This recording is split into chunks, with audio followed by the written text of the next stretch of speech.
तस्मै श्री गुरवे नमः। तस्मै श्री गुरवे नमः। तस्मै श्री गुरवे नमः।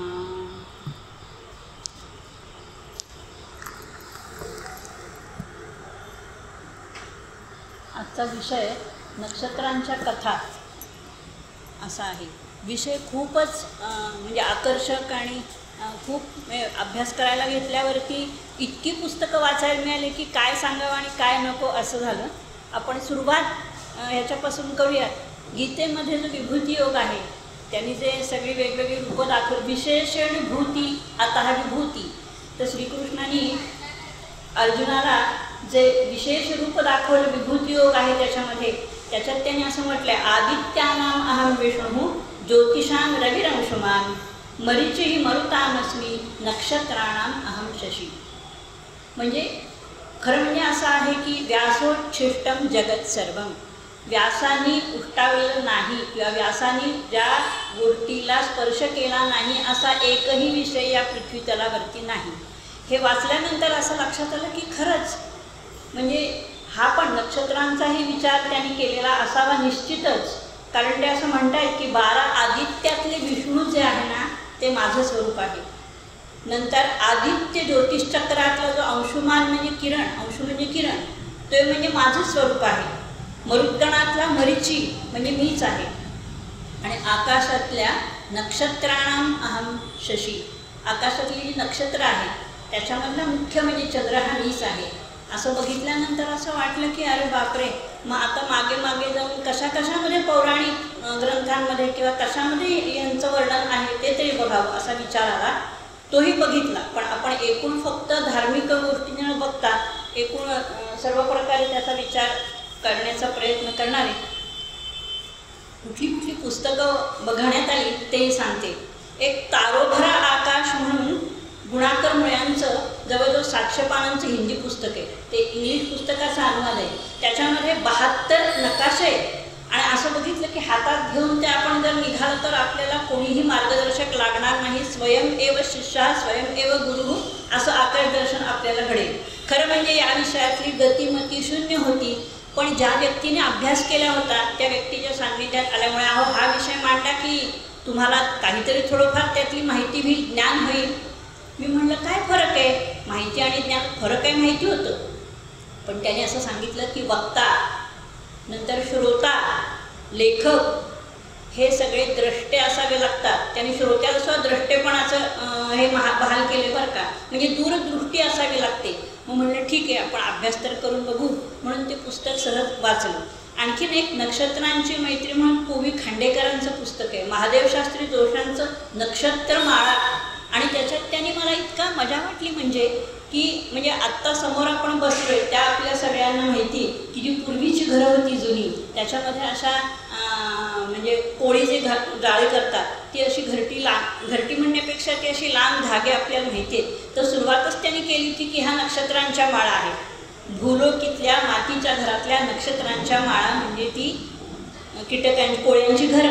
आणि त्यांचं असं म्हणणं होतं की ते खातात, पक्षी घेतात ते आणि त्यांनी आपली घरटी बनवतात आणि त्यामुळे त्या धाग्यांनी आपली घरटी आतून बनवल्यामुळे ती पक्की होतात।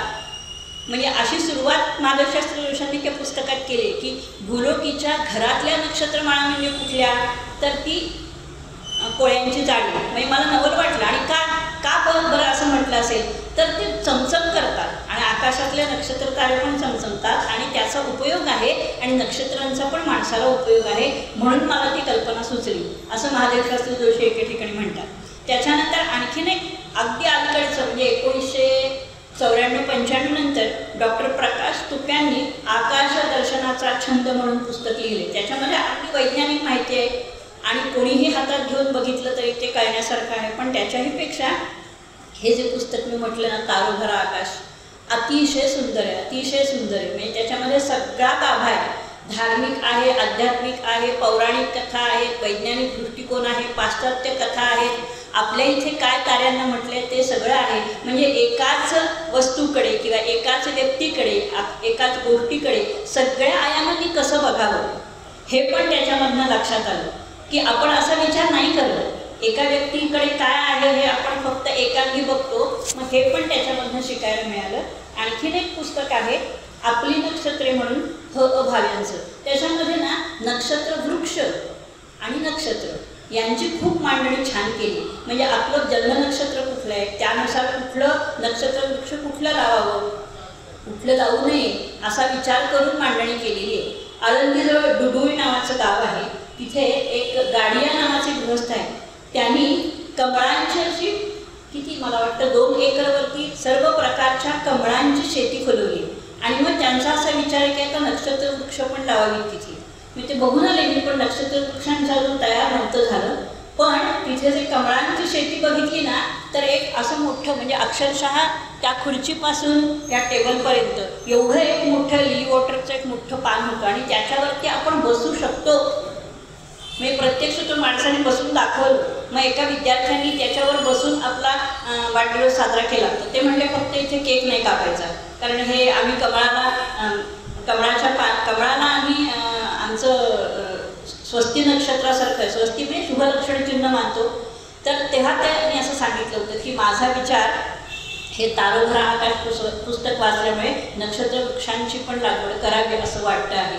म्हणजे लोक किती धडपड करत असतात बघा, ते पण त्याच्यामधनं लक्षात आलं. आता आणखीन म्हणजे पुढे जाऊन सांगायचं म्हटलं तर काय म्हणजे ते तारोभरा आकाश पुस्तकात असं म्हटलंय की माणूस जोपर्यंत पृथ्वी तलावरती आहे असं म्हणण्यापेक्षा पंचमहाभूत जोपर्यंत पृथ्वी तलावरती आहे तोपर्यंत आकाशातल्या ताऱ्यांना मरण नाही. मग नक्षत्र याचाच अर्थ त्यांनी काय लावला, न क्षरती इति, म्हणजे त्यांना क्षय नाही, त्यांना मरण नाही.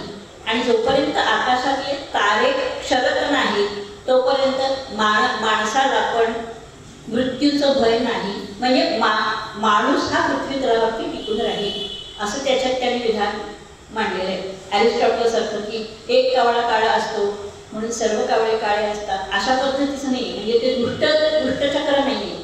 तर त्यांनी खूप छान विधान त्याच्यात मांडले.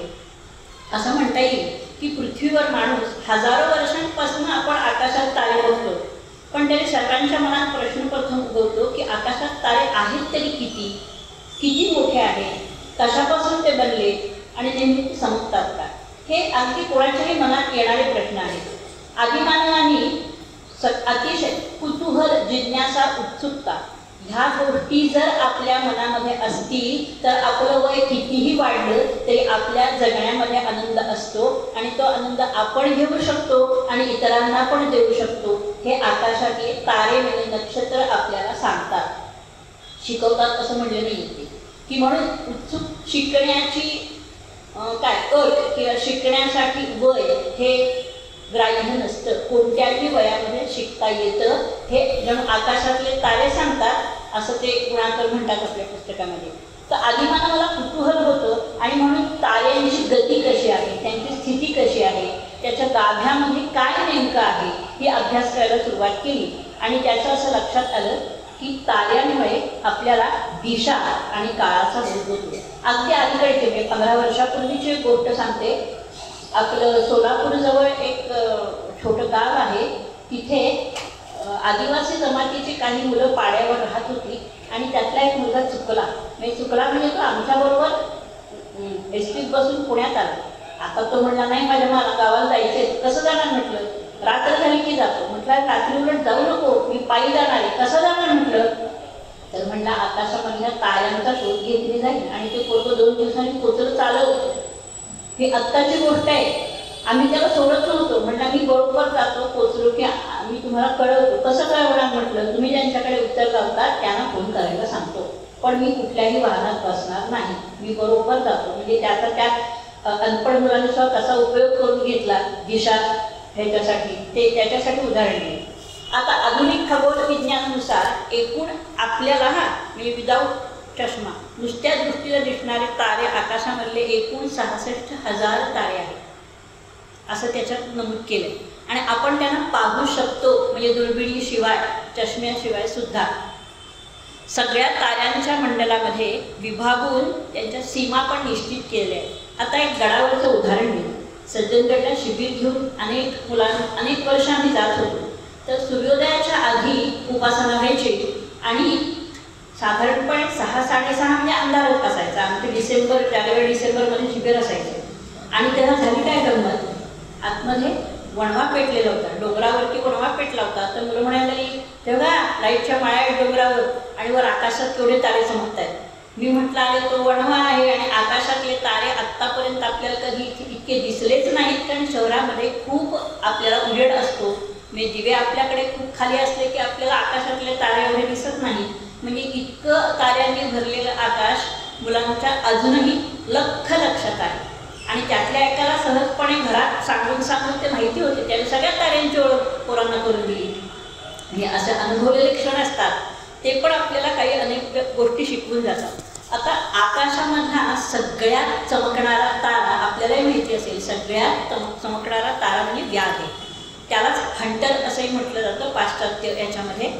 आणखीन तारे आपल्यापासून खूप दूर आहे. आता किलोमीटरच्या परिभाषेमध्ये म्हणायचं झालं तर ते प्रमाण त्याला लागू होणार नाही.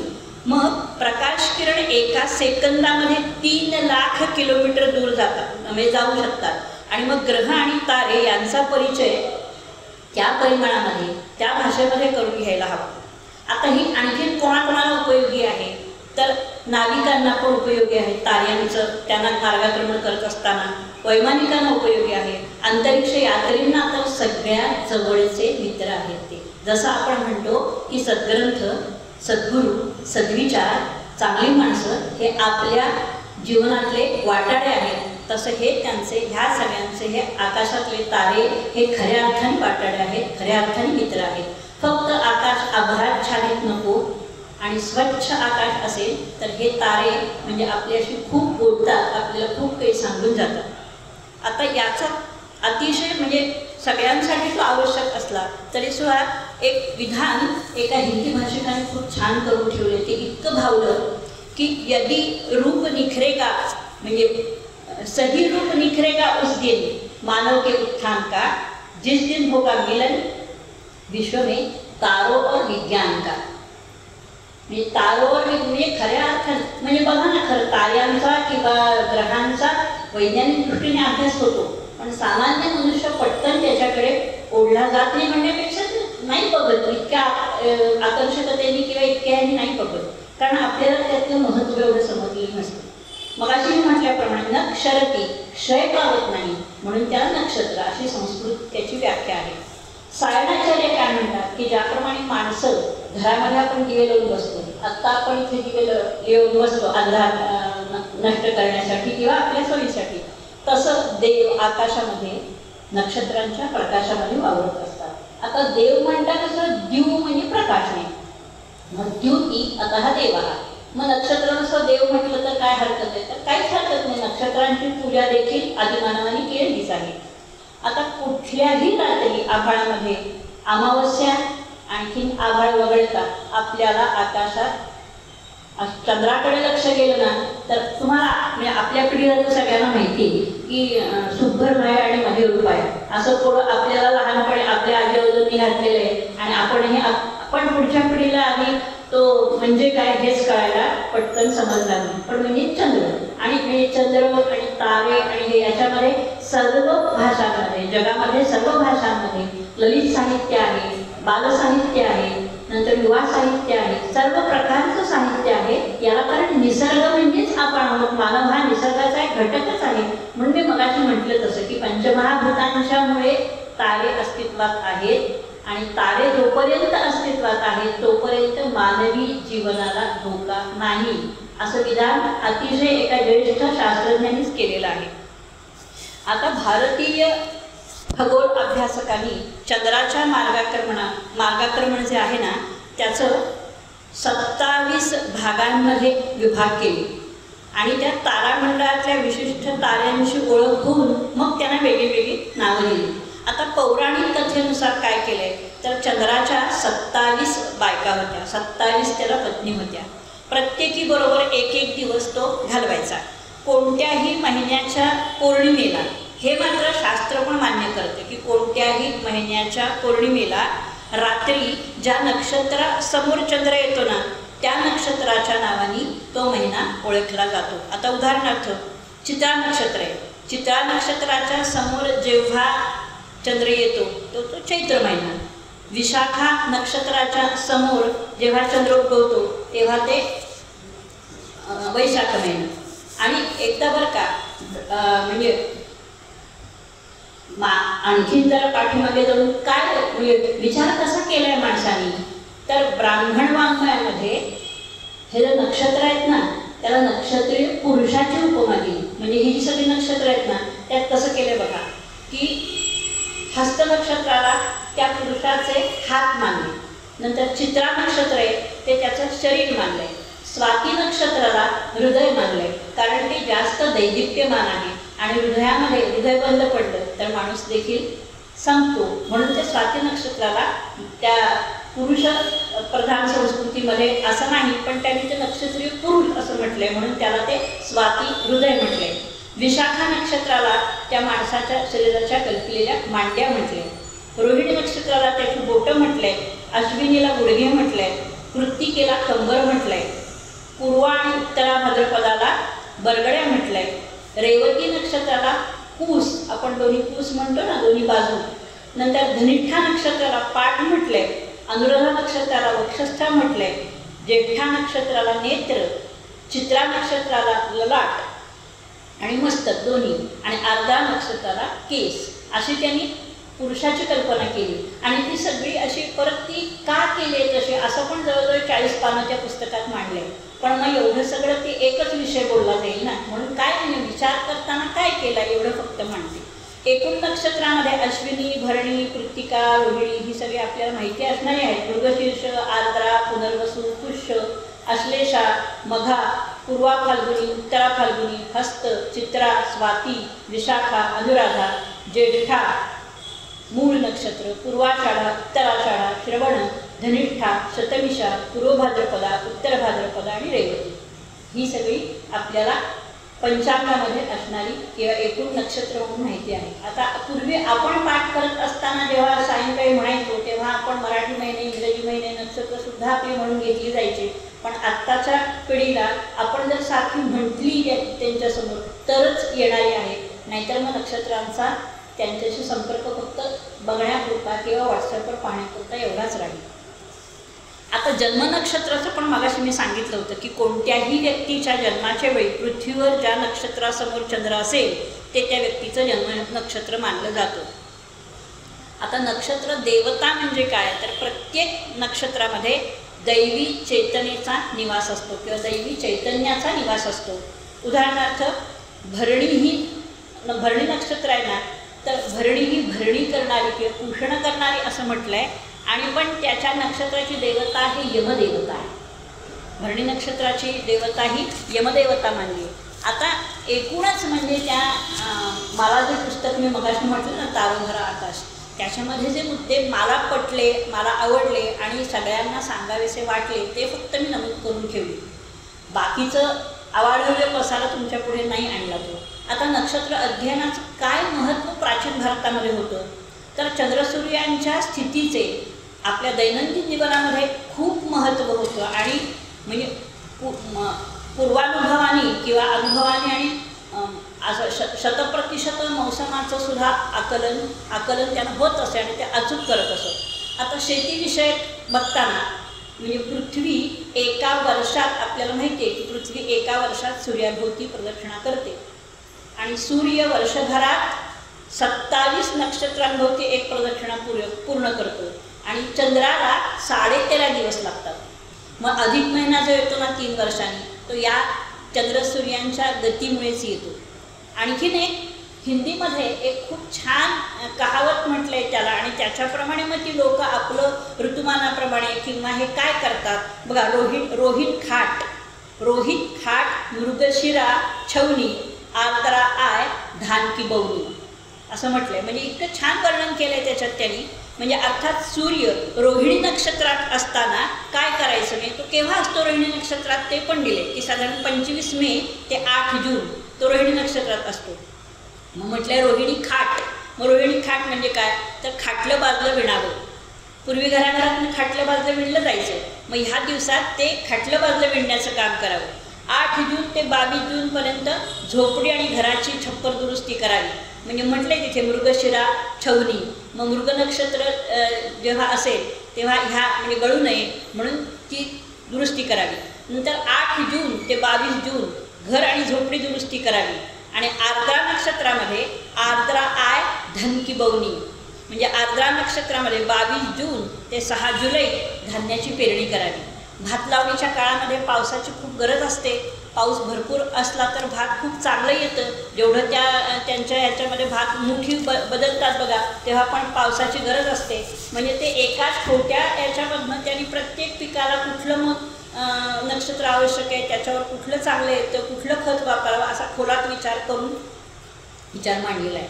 आता दैनंदिन जीवनात आपण बघितलं तसं आता बघा ऋषीमुनी निरीक्षण आणि अनुमान इतकं चांगलं केलं होतं की पुष्य नक्षत्रावरती काय म्हटलं ते की पुष्य नक्षत्रावरती औषधी वनस्पती गोळा करणं आणि त्यांचा रस काढून ठेवणं हे माणसाला अधिक लाभदायक आहे असं त्याने अभ्यासानुसार काढून ठेवलं होतं. आता माणसाचं मानसिक स्वास्थ्य आणि चंद्र तारे आणि आकाशातले नक्षत्र याच्यावरती काय परिणाम होतो किंवा काय अवलंबून आहे तर ते पण आहे म्हणजे त्याचाही अभ्यास त्यांनी केला आहे.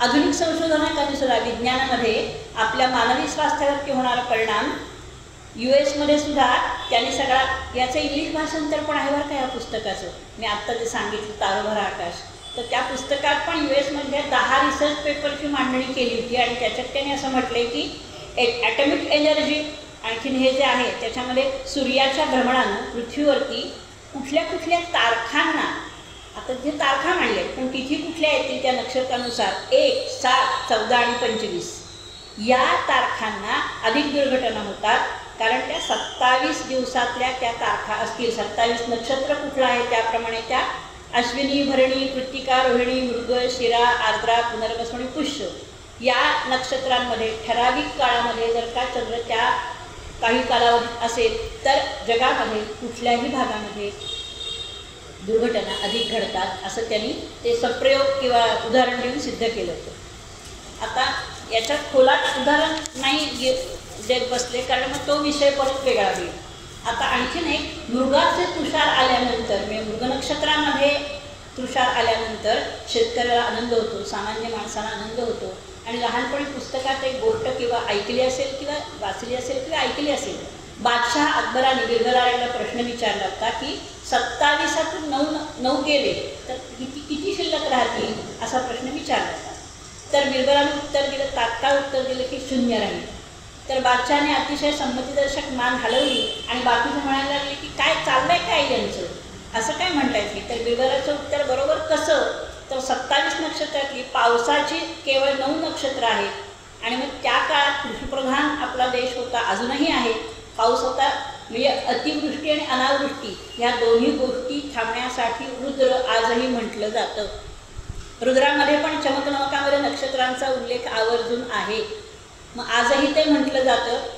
2 वर्षापूर्वीच मोदी गणपतीच्या मंदिरामध्ये जेव्हा खूप जून महिना ओलांडून पण पाऊस पडत नव्हता तर वृष्टीही तुष्टीही समाना भवतु म्हणून रुद्र केलं गेलं होतं. मग अतिरुद्र केलं गेलं होतं त्याच्यामध्ये पण तारकांचा नक्षत्रांचा उल्लेख आवर्जून आहे. आता कृषीप्रधान भारतामध्येही 9 नक्षत्र जर वगळूनच टाकली ती बरसलीच नाही तर हातात काहीच राहणार नाही. मग आजच्या जमान्यात पण परिस्थिती काही फारशी वेगळी आहे असं वाटत नाही.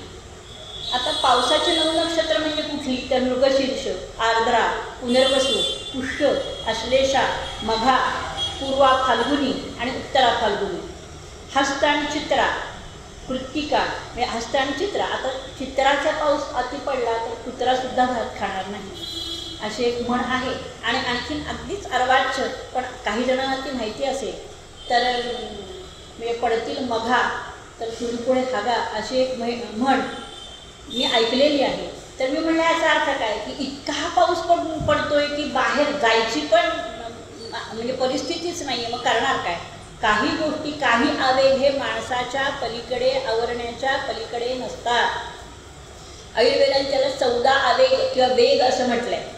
म्हणजे हा आत्ताचा विषय नाही आहे पण वेग म्हणजे शिंक खोकला दुःख भूक तृषा त्याच्यानंतर मलमूत्र विसर्जन ह्या गोष्टी आपल्या ताब्यात नसतात. किंबहुना माणसाने त्याच्यावरती नियंत्रण करण्याचा प्रयत्न केला तर व्याधी आणि आधी निर्माण होतात. म्हणून पण एखाद वेळेस ती म्हण या ह्याच्यावरून निर्माण झालेली असावी. हे म्हणजे सहजपणे जेव्हा एखादी गोष्ट लिहिली जाते तेव्हा त्याच्यामध्ये अतिशयोक्ती नसते, पण आपण ऐकलेलं नसतं, अनुभवलेलं नसतं, म्हणून आपल्याला ते समजत नाही. चित्रेचा पाऊस जवळजवळ क्वचितच पडतो, तेव्हा मृगशीर्ष हे हस्त तीच पावसाची खरी नक्षत्र आहे.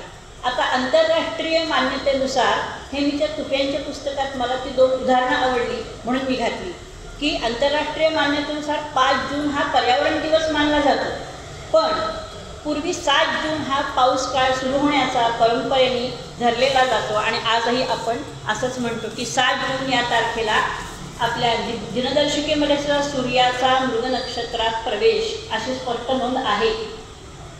आता कृत्तिका आणि रोहिणी ही पावसाळ्याची नक्षत्र खरं तर नाही, पण या दोन्ही नक्षत्रांचा पाऊस हा वळवाचा पाऊस असतो.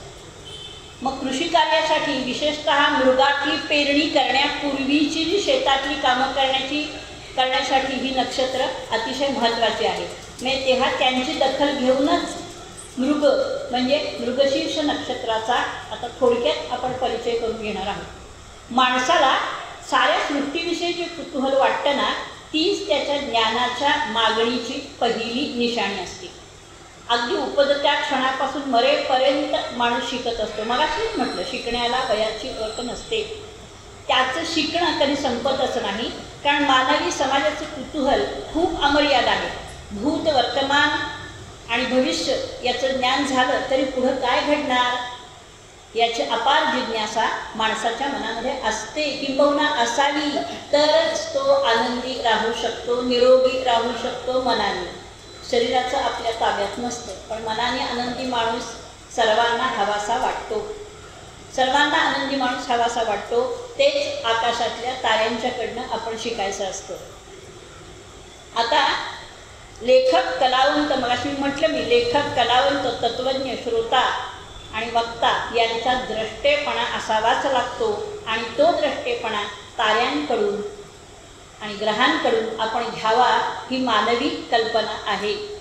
म्हणजे आणि काय आहे, द्रष्टा माणूस असतो की नाही, आपण माहिती मिळवतो, पण माहिती कोलासारखी असते बघा, तुकडे तुकडे तुकडे तुकड्यांच्या स्वरूपात असते. पण तो द्रष्टा माणूस असतो जो विचार करू शकतो, पुढचा मागचा सांधा जोडू शकतो, वर्तमान, भूत आणि भविष्य याचा सांधा घालू शकतो, तो द्रष्टा असतो. आणि तो ते जोडण्याचं काम करत असतो. ते अगदी पूर्वी म्हणजे सृष्टीच्या निर्मितीपासून आत्तापर्यंत तारे करत आली, आणि मग ते काम आपणही करायचं.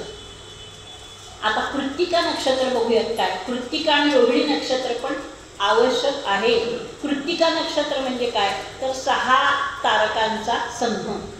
या 6 तारकांची आकृती एखाद्या खुरप्यासारखी दिसते. खुरपतात ना, खुरपणी करतात शेतामध्ये, त्याच्यासारखी ती आकृती दिसते. ग्रामीण भागामध्ये हे नक्षत्र खुरपणीचं नक्षत्र म्हणूनच ओळखलं जातं. या नक्षत्रांच्या काळामध्ये शेतकरी जमीन खुरपतात, त्यामुळे ढेकळं मोडली जातात. आदल्या पिकांचे दुरखुंडे, धसकटं सगळी निघून येतात. जमीन मोकळी होते आणि पावसाच्या धारा ते शोषून घ्यायला तयार होतात. कृत्तिकेच्या महातारका, आता हे पौराणिक संदर्भ काय बघा. आता कृत्तिकेच्या 6 तारका म्हणजे शिवपुत्र कुमाराच्या माता, म्हणजे कार्तिकेय जो आहे त्याला षण्मुख पण म्हणतात. माता त्यामुळेच तो षण्मुख किंवा कार्तिकेय. पण ग्रीक या नक्षत्राला प्लिडियस असं म्हणतात, आणि प्लिडियस याचा हिंदीमध्ये अर्थ आहे जमघट, म्हणजे बरसून येणारा कृष्णमेघ आपण ज्याला म्हणतो तो जमघट, हिंदीमध्ये त्याला तसं म्हणतात. सूर्य कृत्तिका नक्षत्रात अंदाजे कधी असतो, तर 11 ते 13 मे या दरम्यान सूर्य कृत्तिका नक्षत्रामध्ये असतो. आणि त्या नक्षत्रामध्ये माणसाने जर अतिरिक्त कुठे त्याच्यात ढवळाढवळ केली नाही तर निसर्ग तो क्रमाने त्याचं काम करत असतो. पण असं म्हणतो ना आपण, काही संकट ही अस्मानी असतात आणि काही संकट ही सुलतानी असतात. तर निसर्गावरती आपण मार्गाक्रमण करून आपण कब्जा घ्यायला लागलो, म्हणून निसर्ग आपल्याला नष्ट करण्याच्या वाटेवरती आहे, असं दोन्हीकडे दिसतं आपल्याला. आता रोहिणी नक्षत्राच्या संदर्भात बघू. अनेक नक्षत्रांची नावं पण मुलींना दिलेली आढळतात. कारण सांगते की नक्षत्र हे तेजस्वी असतं, मग त्याच्यातली तेजस्विता ही त्या व्यक्तीच्या किंवा मुलीच्या कामामध्ये वागण्यामध्ये, बोलण्यामध्ये असावी म्हणून त्या नक्षत्रांची नावं काही दिलेली आढळतात. आता याच्यामध्ये रोहिणी नक्षत्रात 5 मुख्य तारे आहेत. त्या ताऱ्यांची आकृती एखाद्या विसावलेल्या छकड्यासारखी असते. म्हणजे बैलाला जोडलेला छकडा असतो आणि तो तिरका किंचित व्हावा असा तशी म्हणजे सामान काढून ठेवलंय, छकडा तिरका केलाय, बैलांना पण थोडंसं त्यांच्यावरचं बाशिंगावरचं ओझं उतरलंय, त्या छकड्यासारखी यांची आकृती असते. रोहिणी शकट या नक्षत्राचा मुख्य तारा अतिशय ठळक दिसतो. याचं वर्णन ना चिंतामणी विजय नावाचा ग्रंथ आहे, त्याच्यामध्ये पण जवळजवळ 32 ओव्या वाचनात आल्या माझ्या. म्हटलं म्हणजे कुठे कुठे नक्षत्रांचा विचार केलाय बघा. म्हणजे दशरथ राजा आपण म्हणतो ना, कैकेयीने तो दशरथ राजाचा रथ उचलला, मग तेव्हा शनी आणि दशरथ राजामध्ये काय संवाद झाला तर तो पण इथे उल्लेख आहे, तो पुढे सांगते मी तुम्हाला. तो कसा आहे तारा, हा तारा जो आहे रोहिणी शकट तो अत्यंत लाल वर्णाचा आहे. आणि राशी कुठली आहे, आपल्या याच्यामध्ये ना राशींचा पूर्वी फार कमी अभ्यास झाला आहे. पण म्हणजे प्राचीन काळामध्ये राशींचा अभ्यास कमी झाला आहे, पण तारे ग्रह नक्षत्रांचा अभ्यास खूप झाला आहे. मग तो जो आहे ना तो वृषभ राशीचा म्हणजे बैलाचा, वृषभ बैलच म्हणतात संस्कृतमध्ये, तो बैलाचा डावा डोळा म्हणजे रोहिणीचा ठळक तारा असं म्हटलंय. ज्ञानेश्वरांनी याचा उल्लेख केला तो असा, तो म्हणजे मला ज्ञानेश्वरी वाचताना आढळला म्हणजे तो लगेच तिथे मी नमूद करून ठेवला की म्हणजे कसा बघा. ते म्हणतात ज्ञानेश्वरांनी कसा उल्लेख केला आहे, नातरी भौमाते नाम मंगळू आणि रोहिणी ते म्हणती जळू. या ओळीप्रमाणे रोहिणी नक्षत्रात सूर्य आला ना की नभ मेघांनी आक्रमिले असं याला असं स्वरूप आकाशामध्ये होतं आणि त्याला रोहिणी मंडप असंच म्हणतात. आणि गारांच्या सह पर्जन्यधारा यायला लागतात. एकेकाळी रोहिणी नक्षत्राची खासियत ही होती की रोहिणीची कथा अशी आहे की प्रजापतीनं आपल्या 27 कन्या या चंद्राला दिल्या आणि 27 नक्षत्रांचा व्यवहार चंद्राबरोबर लावला. मात्र रोहिणीबरोबर तो अधिक काळ राहत असे. मग बाकीच्यांनी प्रजापतीकडे तक्रार केली की तो आमच्यावरती अन्याय करतोय. मग प्रजापतीकडे गेल्यानंतर तक्रार केली. प्रजापतीने चंद्राला शाप दिला की प्रजापतीकडे माझ्याकडे तक्रार आली तुझी, त्यामुळे मी तुला शाप देतो, तू क्षय होऊन झिजून मरून जाशील. चंद्र घाबरला आणि प्रजापतीकडे त्यांनी शाप मागितल्यावरती प्रजापती म्हटला की महिन्याचे 15 दिवस झिजत जाशील आणि 15 दिवस वाढत जाशील आणि ते 30 दिवस म्हणजे 1 महिना. मग झिजत जाणारा चंद्र म्हणजे काय तर कृष्ण पक्ष आणि वाढत जाणारा चंद्र म्हणजे शुक्ल पक्ष. आता कथांनी माणसाच्या डोक्यामध्ये पटकन बसतं म्हणून ते कथेचं आमिष किंवा कथेचं मधाचं बोट आपल्याला लावलं, पण त्यामुळे ते लक्षात येऊ शकतं. आता आयुर्वेद तज्ज्ञ त्यामुळे चंद्राला काय म्हणतात बघा. आयुर्वेद तज्ज्ञ म्हणतात की क्षयाचा पहिला रोगी म्हणजे चंद्र, कारण तो क्षय होत जातो. आणि तुम्हाला आठवत असेल की कुठलं पुष्य नक्षत्राच्या पौर्णिमेला पुष्य नक्षत्रावरती मत्स्याचं औषध गोंदवल्याला अजूनही दिलं जातं. दमेकरी जे अष्टम्याचे जे लोक आहेत त्यांना त्या पुष्य नक्षत्रावरती जे माशाचं तेल किंवा माशाचं औषध आहे ते अजूनही गोंदवल्यात. म्हणजे ती भाकड कथा किंवा अंधश्रद्धा म्हणून नाही, अजूनही लोक ते घेतात आणि त्यातनं बरे झालेले काही लोक पण आहेत. हां, आता रोहिणीची दुसरी कथा अशी आहे की ही प्रजापतीची कन्या आणि तिचं मूळ नाव विराट असं होतं आणि यज्ञातला तिला हवी म्हणजे आपण जे आहुती देतो त्याला हवीर्भाग म्हणतात, तो तिला मिळाला नाही. आता तिला मिळालं नाही म्हणजे राग लोभ हे सगळे जे आहेत, काम एष क्रोध एष रजोगुण समुद्भव हे माणसामध्ये जसे आहेत तसे ती माणसाच्या रूपात दाखवल्यामुळे तिला पण ते होतंच. आणि मग ती चिडली आणि मग ती आकाशामध्ये गेली. मग वर गेली मग म्हणून ती आरोहिणी, मग आ बाजूला गेला म्हणून ती रोहिणी असं तिचं रूप गेलं. आकाशामध्ये ती मृगी होऊन राहिली आणि स्वेच्छेने तिथे ती फिरत राहिली असं तिचं वर्णन केलं. त्याच्यानंतर तिचा खुद्द पिता म्हणजे तिचा खुद्द पिताच प्रजापती तिच्यावरती मुग्ध झाला आणि हरणाचं रूप घेऊन तिच्या पाठीमागे पाठलाग सुरू केला. तेव्हा रुद्र म्हणजे महादेवाने शिकाऱ्याचं रूप धारण केलं म्हणजेच तो व्याध आणि तो प्रजापतीला त्यांनी शासन केलं. मग तो आकाशामध्ये व्याधाच्या रूपामध्ये अस्तित्वात आला. रोहिणी नक्षत्रात एकूण मगाशी सांगितलं त्याप्रमाणे 5 तारे आणि त्याची मांडणी मगाशी बोलले तसं छकड्यासारखी केलेली आहे. सूर्याचा अधिवास 25 मे ते 6 जून इथपर्यंत असतो आणि रोहिणीचं पाश्चात्य नाव आहे हायडेस असं नाव आहे. या नावाचा अर्थ पाऊस पाडणारं नक्षत्र. अरबी नाव आहे अल्देबरन. अशी 29 भाषांमधली पण नावं त्याच्यामध्ये दिली होती. म्हणजे मी म्हणले 29 भाषांमधला आपल्याला त्या भाषांमधले हे शब्द तरी कळाले, असं मी विचार केला. आता त्याच्या पुढचं नक्षत्र म्हणजे मृग नक्षत्र. रोहिणी नंतरचं नक्षत्र म्हणजे मृगशीर्ष म्हणजेच मृग. ज्या महिन्याच्या पौर्णिमेला चंद्र मृगशीर्ष नक्षत्राबरोबर उगवतो आणि मावळतो तो महिना म्हणजे मार्गशीर्ष महिना. मृग नक्षत्र एक देखणं नक्षत्र आहे. पण नक्षत्र म्हणजे काय तर मगाशी मी सांगितलं त्याप्रमाणे नक्षरती इति म्हणून ते नक्षत्र. आपल्या जागेतून स्थानातून ते कधीही ढळत नाही. खरं त्याला गती आहे बरं का, गती आहे, पण आपलं अंतर खूप असल्यामुळे आपल्याला गती ती डोळ्याला जाणवत नाही आणि आपल्याला त्यामुळे ती कळतही नाही. आकाशातल्या तारका समूहातील तारका माणसात आपल्या कल्पनेप्रमाणे माणसाने जोडल्या आणि त्यातून त्याने पृथ्वी तलावर काही काही आकृतींशी साम्य शोधण्याचा प्रयत्न केला आणि त्या तारका समूहाचं ते नाव त्याला दिलं. आता खरं तर ह्या आकृत्या अतिशय ओबड धोबड आहेत. त्यांचा आकार ओढून ताणून माणसाने लावले तरीसुद्धा एखाद्या युवतीला आपण म्हणतो की नक्षत्रासारखी देखणे आहे असा वाक्प्रचार वापरतो. पण मी मराठी सांगितले त्याप्रमाणे त्यातलं दाहकत्व पण हवं तिच्याजवळ, पावकत्व पण हवं, सौंदर्य पण हवं, आंतरिक पण हवं आणि बाह्य पण हवं. अशा सगळ्या गोष्टी जेव्हा स्त्रीकडे असेल तेव्हा ती खऱ्या अर्थाने लढवय्यी पण होईल आणि नक्षत्रात तिला उपमा देईल ती पण सार्थ होईल. आता नक्षत्रांच्या ज्या एकूण आकृत्या आहेत ना त्याच्यामध्ये कोणाकोणाचा विचार केला आहे बघा. त्याच्यामध्ये प्राणी बघितले तर सिंह आहे, ससा आहे. आपण म्हणतो ना चंद्रावरती ससा आहे, मग ते अनंत चतुर्दशीच्या दिवशी तो बघू नये अशी पण एक त्याला पौराणिक कथा आहे.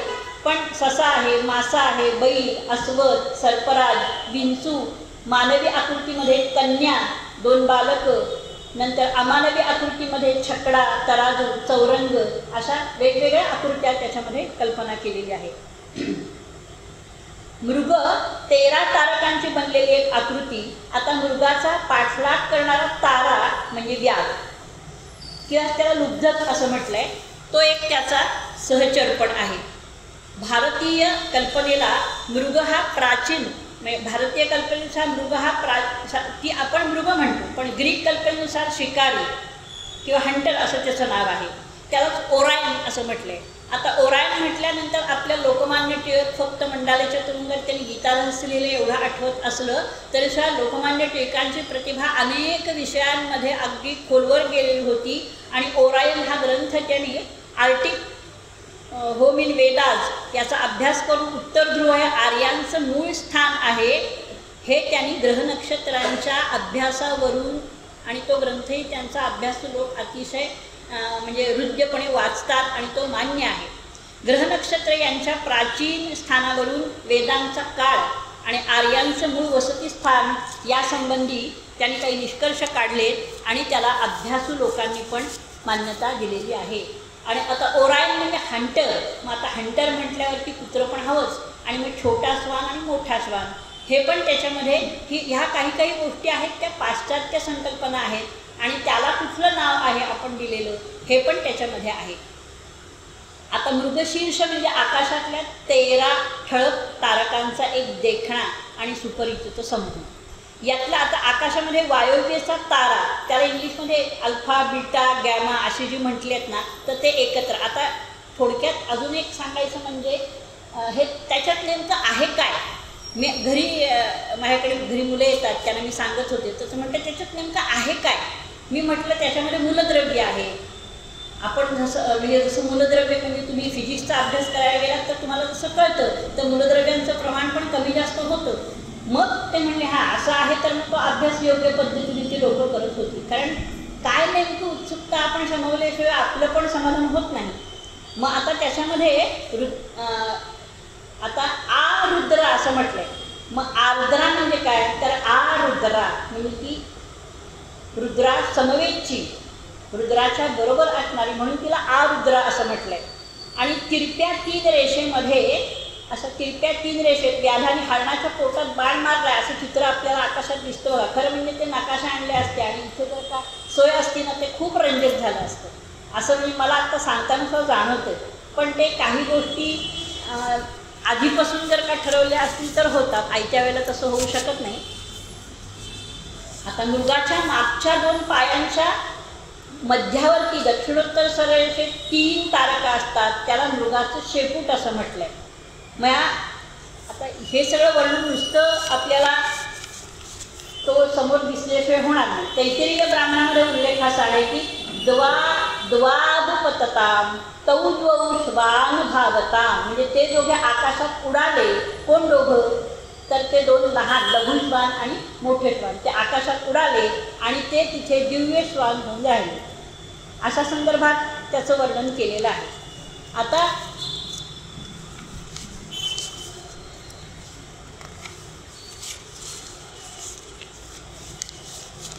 भारतीय कथांमध्ये ओरायनच्या संदर्भामध्ये नक्षत्रातला मृग असं मी म्हटलं तो, पण ऐतरेय ब्राह्मणामध्ये याच्या संबंधीची गोष्ट अशी आहे की रोहिणी ही प्रजापतीची कन्या आणि ती हरणाच्या रूपामध्ये आकाशामध्ये फिरत होती. आणि मगाशी म्हटलं मी, प्रजापती तिच्यावरतीच भाळला आणि मृगाचं रूप धारण करून तिचा पाठलाग सुरू केला. आणि हे अनैतिक वर्तन आहे, ते कुणालाच मान्य नाही. आणि म्हणून शेवटी प्रार्थना शंकराला केली आणि शंकराने व्याधाचं रूप घेतलं आणि मग त्याला शिक्षा केली असं आहे. आता त्रिकांड बाण असं पण एके ठिकाणी वर्णन आहे की जे 3 दिसतात ते त्रिकांड बाण, 3ही बाण सोडले होते त्याच्या वधासाठी. आता आकाशामध्ये सगळ्यात चमकणारा, सगळ्यात प्रकाशमान आणि सगळ्यात लवकर लक्ष जाणारा कुठला आहे तर तो व्याध. दक्षिण आकाशामध्ये अत्यंत तेजस्वी असा तारा म्हणजे तो व्याध, अर्थात त्याला लुब्धक असं म्हटलं आहे. आकाशात त्याच्या इतकं तेजस्वी 2च, एक म्हणजे चंद्र आणि दुसरा म्हणजे शुक्र. मात्र हे दोन्ही उपग्रह आणि ग्रह आहेत, तर व्याध हा स्वयंप्रकाशी असा तारा आहे. आता याच्या संदर्भामध्ये सुद्धा ना प्राचीन इतिहासामध्ये ऋषी समाज व्याधाची अतिशय आतुरतेने वाट बघत असत. त्याचे ज्योतिष आणि धार्मिक नेते यांना एक गणितीय आराखडा त्यांनी बनवला होता आणि त्यानुसार व्याधाचा तारा सूर्योदयाच्या पूर्वी काही काळ अगोदर पूर्वेच्या क्षितिजावर उगवला की 3-4 दिवसामध्ये नील नदीला पूर येतो आणि इजिप्तमध्ये दक्षिणोत्तर वाहणाऱ्या नदीला पुराच्या पाण्याबरोबर भरपूर गाळ वाहून येतो आणि त्यामुळे जमीन सुपीक बनते. हे त्याने अनुभवावरून मांडलेलं तारोभरा आकाशमध्ये आपल्या इथं नाही आहे, पण ते म्हणजे हा जो अभ्यास आहे नक्षत्रांचा आपल्या प्रगतीच्या दृष्टीने माणसाने केलेला, हा जगभरामध्ये झालेला आहे. काही ठिकाणी नक्षत्र आणि ताऱ्यांच्या बरोबर राशींचाही अभ्यास झालेला आहे. तो आपल्याकडे झाला पण अतिप्राचीन काळात नव्हता. आता पाऊस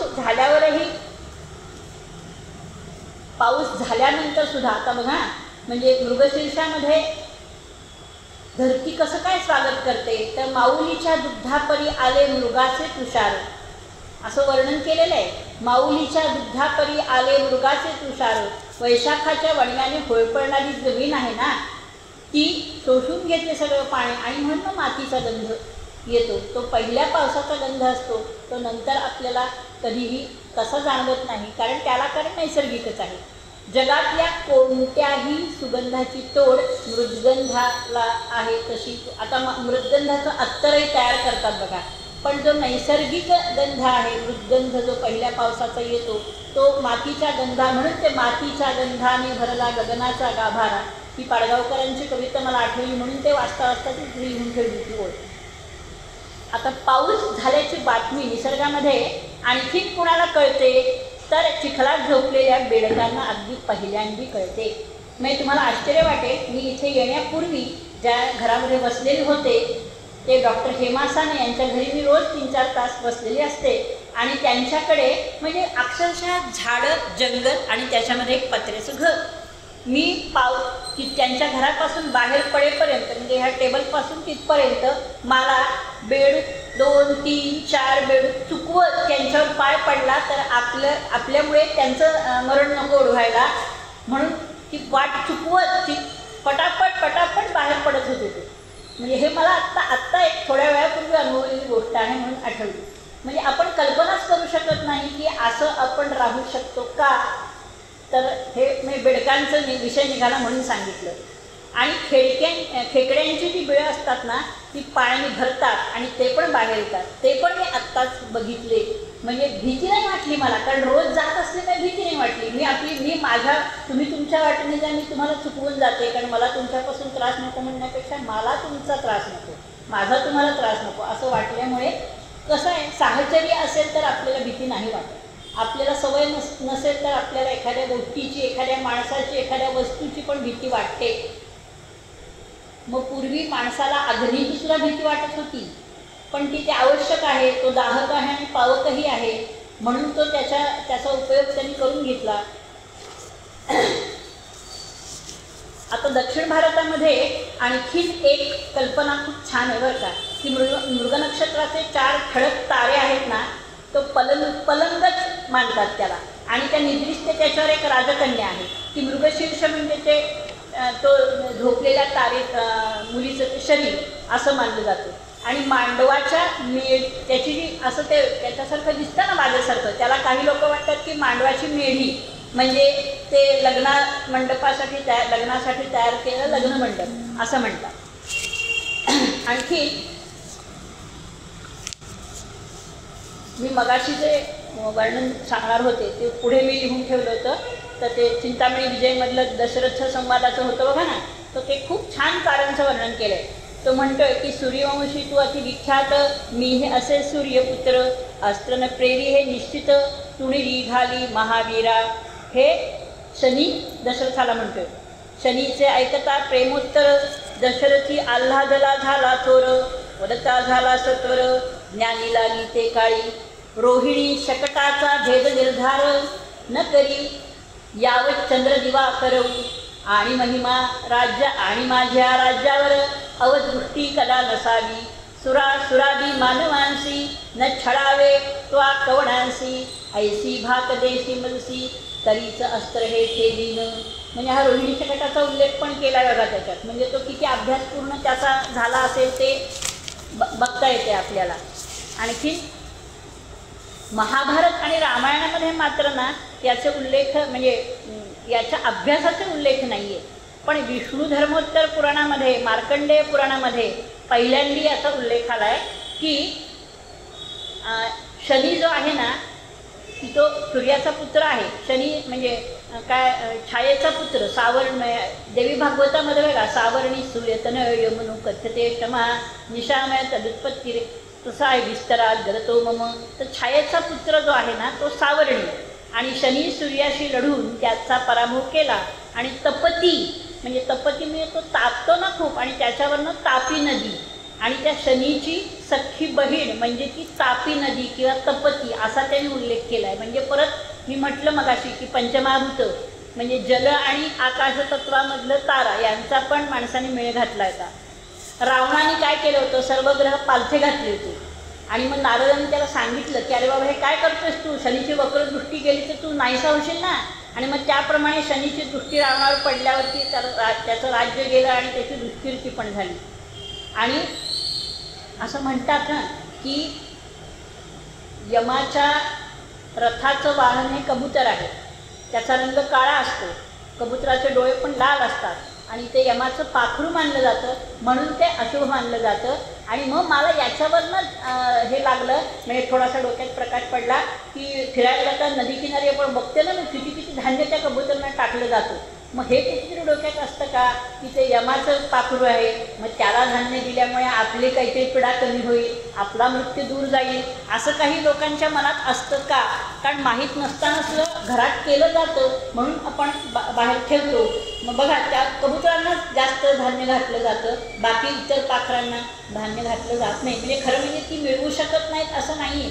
ज्यांनी जन्माला घातला आहे, ज्याला जन्म झाला तर स्वतः प्रयत्न करून खाऊ शकतो, पण असं काही असेल का?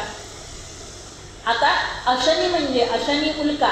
आता मरुतांनी पाण्याने अग्नी विझवला आणि ते संपल्यावरती त्याचं त्या हृदय फोडलं आणि त्याचे तुकडे झाले, म्हणजे ती उल्का. आणि उल्का म्हणजेच तारेंची विष्ठा म्हणजे उल्का, असं एके ठिकाणी एका ग्रंथामध्ये उल्लेख सापडला होता मला. आता अनोळखी गावी किंवा आपण कुठेही गेलो ना, म्हणजे हा अनुभव मी परदेशात गेल्यावर पण घेतला होता. आम्ही एके ठिकाणी जाऊन बसलो, तिथे कोणी म्हणजे कोणीच नाही, 2 तास झाले तरी कोणीही नव्हतं. आकाशाकडे लक्ष गेल्यावर असं वाटलं अरे चंद्र आपण इथेही दिसतो, भारतातही दिसतो, कुठेही गेले तरी दिसतो, तारे दिसतात. म्हणजे आपल्याला अनोळखी असं काही नाही आहे, हे आपल्या ओळखीचं आहे. मग अनोळखी गावी रात्री ओळखीचे ग्रह तारे दिसल्याने एकटेपणाची जाणीव माणसाला राहत नाही. कोणीतरी आपल्यासोबत आहे हे अतिशय महत्त्वाचं असतं. आणि मग ते तारे आपल्याला सोबत करत असतात आणि मित्र भेटल्याचा आनंद होतो. ताऱ्यांच्या निरीक्षणातनं विश्वाच्या विशालतेची आपल्याला जाणीव होते. म्हणजे तिथे मला जे जे विचार वाटले ते मी लिहून काढलेले तुमच्यासमोर सांगते. मनातले आपले क्षुद्र विचार नाहीच. एखादं बघा ना, आपण भव्य रूप प्रत्यक्ष बघितलं, मी ताजमहाल पाहिला असेल, हे मानवनिर्मित आहे. पण तुम्ही साधं चंद्रोदय सूर्योदय रोज बघितला, सूर्यास्त रोज बघितला, तरी आपली क्षुद्रता आपल्याला लक्षात येते की आपण किती कमी आहोत याच्यापुढे, आपण किती पोते आहोत हे आपल्या लक्षात येतं. सूर्य, चंद्र आणि ग्रह आकाशाच्या ठराविक पट्ट्यातून जेव्हा फिरतात की नाही, त्याला ग्राहणिक असं एक नाव दिलं आहे. आणि त्याला पाश्चात्यांच्या प्रमाणे झोडियाक म्हणतात.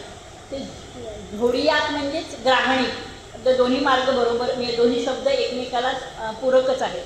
या मार्गावर जे तारकासमूह जातात ना, त्यांना प्राचीन भारतीयांनी नावं दिली, त्यांनाच आपण नक्षत्र असं म्हणतो. आता आणखीन एक यांची कुसुमाग्रजांची मला आकाशावरचीच एक फार सुंदर कविता सापडली. ती मी म्हटलं की या संदर्भात आपण दाखवावी आणि मग त्याच्यावरनं शेवट करते याचा. कारण आहे सांगण्यासारखं खूप, परंतु मलाच 5 मिनटं उशीर झाला होता.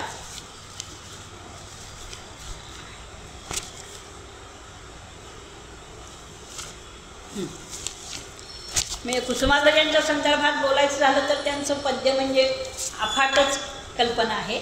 त्याने बघा कसं वर्णन केलं आहे की आकाशाच्या सरोवरात पृथ्वीचे हे विराट कमलपुष्प उमलले आहे. आकाशाच्या सरोवरात पृथ्वीचे हे विराट कमलपुष्प उमलले आहे आणि तो भ्रमरचंद्र आपले रुपेरी पंख पालवून त्या कमळाभोवती अखंड गुंजारो करत आहे. त्या कमळाच्या पाकळीवरती एक सुंदर दवबिंदू पडला आहे. त्याचं नाव जीवन. आणि हे जीवन ताऱ्यांसारखं लखलखीत करण्याचं काम माणसानेच केलं पाहिजे. इतर दुसरं कोणी करू शकत नाही. खरं म्हणजे 1/4 मला अशी मर्यादा